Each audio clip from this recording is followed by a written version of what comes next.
muri uku kwezi kwa gatandatu bitarenze tariki ya 30 n'ubundi muri umwaka wa 2026 niho abantu bose bakora ibikorwa bibyara inyungu mu byiciro bitandukanye bagomba kwishyura avance ya mbere umusoro ku nyungu za 2026.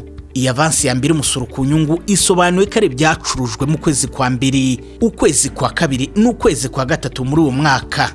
Ibi rero bivuze ko dekararasiyo y'igihembwe cya mbere yatangiye gukorwa mu kwezi kwa kane, ukwezi kwa gatanu ndetse n'uku kwezi kwa gatandatu umwaka wa 2026. By'umwihariko abarebwa n'iyi avance ni abantu bose babonye inyungu mu mwaka ushize wa 2025 bakazimenyekanisha mu kwezi kwa gatatu muri uyu mwaka wa 2026. Tubibutse nanone ko mu barebwa no kumenyekanisha avance ya mbere umusoro ku nyungu za 2026 harimo n'abandikishije ubucuruzi bwabo mu mwaka ushize wa 2025. Ku kijyanye n'abishyura cyangwa basabwa kwishyura izo avance, harimo ni avance y'umusoro ku nyungu ya 2026 ari nayo avance ya mbere ibireba igihe cy'ukwezi kwa ibyo wakoze by'umuntu we yakoze mu kwezi kwa mbere, ukwa kabiri n'ukwa gatatu nibyo birebwa. Hanyuma usora akagenerwa gusa amezi 3 yo kwitegura kumenyekanisha ya avance. Bireba buri muntu wese wakoze ibikorwa by'ubucuruzi muri uyu mwaka wa 2026 muri ya mezi tuvuze, ukwa mbere, ukwa kabiri n'ukwa gatatu.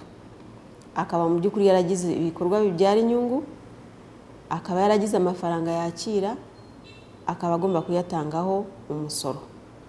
Ariko ikigenderwaho nuko n'umwaka ushize yarari mu bucuruzi akora kandi yaramenyekanishije umusoro ku nyungu w'umwaka wa 2025.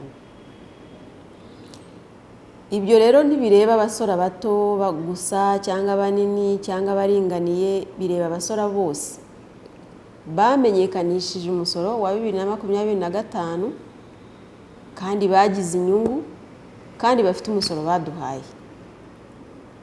Bivuze ngo iyo umuntu yamenyekanishije igihombo mu mwaka wa 2025 ntabwo tumusaba ko yishyura umusoro ntabwo tumusaba ko yishyura avance y'umusoro ku nyungu muri 2026, kubera ko nta shingiro riba rihari kuko abatarungutse, ahubwo dutegereza ko agira inyungu muri uyu mwaka wa 2026 tukazabona kumusaba avance z'umusoro wa 2027 kubera ko none yaba yamenyekanishije inyungu. Ni ukuvuga ngo abo bose rero bamenyekanishije inyungu muri 2025 ubu bafite inshingano zo kumenyekanisha umusoro ku bihembwe wa 2026. Ibyo rero mushobora kwibaza muti ko ari abamenyekanisha inyungu nyakuri, ese babandi batoya cyane abaringaniye cyangwa bato batamenyekanisha ku nyungu nyakuri bo bigenda bite, cyangwa se abafite imirimo ibyara inyungu ariko bakora umurimo wo gutwara ibinyabiziga nk'abamotari, abatwara taxi, murabizi ko nabo bamenyekanisha mu buryo bucishirije butari ubw'inyungu nyakuri. Abo nabo bakomeza kurebwa na za nshingano zo kumenyekanisha umusoro ku bihembwe, kuko bo basora n'ubundi ku buryo bucishirije. Ayo mafaranga babizwi ayo bagomba gutanga buri gihe ku gihembwe. Nk'abamotari bo muzi ko batanga 18,000 buri gihembwe. Ku mwaka baba bafite 72,000 bizwi bigenwa n'itegeko, byo bidasaba ngo barabara inyungu cyangwa se ntibabara inyungu. Ayo mafaranga yo bayishyura ariyo contribution yabo ku misoro izwi iteganywa n'itegeko. Ariko ntibitabujije ko n'abatwara taxi cyangwa bafite bisi nabo bakora uwo mwuga wa transport, nabo bagiye bafite ibyiciro cyangwa bafite amakamyo, bagiye bafite ibyiciro by'amafaranga bagomba kwishyura ku mwaka. Ayo mafaranga niyo agabanywamo rero ibice 4, buri gice kikaba kigomba kwishyurwa muri buri gihembwe.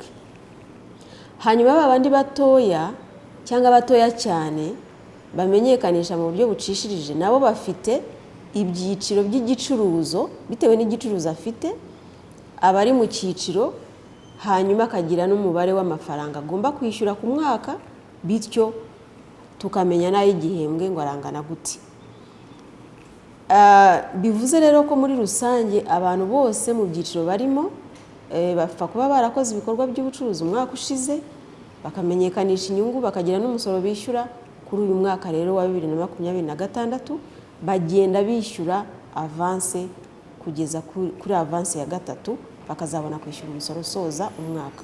Nubwo ku ruhande rumwe turi kuvuga kuri avance ya mbere umusoro ku nyungu za 2026, hari abarebwa nayo batigeze bamenyekanisha umusoro ku nyungu z'umwaka ushize, hakaba n'abandi bamenyekanishije umusoro wabo ariko ntibishyura. Abantu rero batamenyekanishije umusoro ku nyungu wa 2025, icya mbere ni ukwica amategeko, icya kabiri ni uko dufite itsinda ririmo kubakurikirana. Hari ukubibutsa twarabikoze, ibyo byararangiye, ngira ngo mu kwa kane habaye igihe cyo kwibutsa buri wese ngo abikore ku bushake.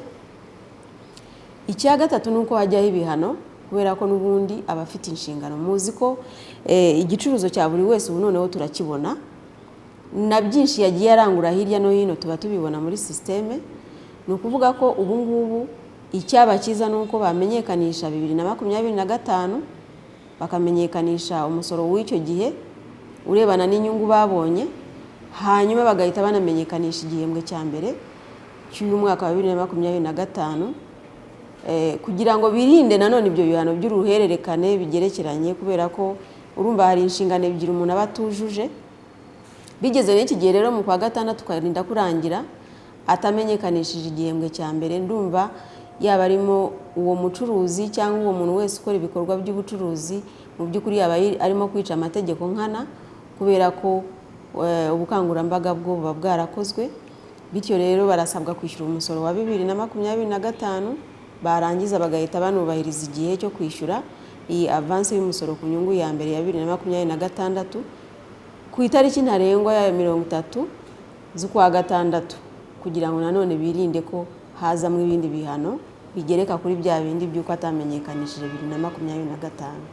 Iyi avance ya mbere umusoro ku nyungu za 2026 igomba kwishyurwa bitarenze itariki ya 30 z'ukwezi kwa gatandatu, n'ubundi muri umwaka wa 2026. Uburyo barwamo ikigo cy'imisoro n'amahoro kivuga ko butanga ubwisanzure ku bakora ibikorwa bibyara inyungu mu rwego rwo gukora imenyekanisha musoro hakiri kare. Kikanibutsa abarebwa na avance ya mbere umusoro ku nyungu za 2026 kubikora hakiri kare mu rwego rwo kwirinda inyungu z'ubukerererwe zitari ngombwa. Ukuvuga ngo n'umuntu bishatse yaba yaramenyekanishije ku itariki ya mbere z'ukwa kane umusoro ku gihembwe cya mbere, rwose akabikora yisanzuye muri systeme, biba bifunguye, akajyamo akamenyekanisha, ariko ntazarenze itariki 30 z'ukwa gatandatu atarishyura. Ukuvuga ngo aha hagati hose guhera ku itariki ya mbere z'ukwa kane rwose kurinda ugera ku itariki 29 cyangwa 30 uba ushobora kumenyekanisha ukanishyura uko ubishoboye. Iki gihe rero bamwe mu bakora ibikorwa by'ubucuruzi ntago bagikoresha neza. Buriya wamenyekanishije ku itariki ya mbere z'ukwa kane, amafaranga yose ukaba uyazi uti wenda ni miliyoni 20 cyangwa se 5, byakorohera kujya wishyura buri kwezi uko gushoje, ukabona umusaruro, ukishyura make, ukajya mu kundi kwezi ukishyura yandi gutyo ukaba wayarangiza, cyangwa se ukayishyura yose igihe wayaboneye. Bivuze ngo mu by'ukuri iki gihe kiba cyarashyizweho kugira ngo gifashe abakora uwo mwuga w'ubucuruzi kugira ngo bitegure bamenyekanishe nta gihunga, nta gukora amakosa, ariko nibanarangiza bishyure mbere y'itariki ntarengwa ya 30 z'ukwa gatandatu k'uyu mwaka, kubera ko ariyo tariki nyine yanyuma iteganywa n'itegeko. Mu gusoza iki kiganiro tubibutse ku itariki ntarengwa yo kumenyekanisha avance ya mbere umusoro ku nyungu ari 30 z'ukwezi kwa gatandatu muri umwaka wa 2026. Ku bacuruzi banini ndetse n'abaciriritse, iyi avance imenyekanishwa banyuze ku rubuga rw'ikigo cy'imisoro n'amahoro, naho abacuruzi bato bo bakoresha telefone bakanze *800 urwego maze bagakurikiza amabwiriza.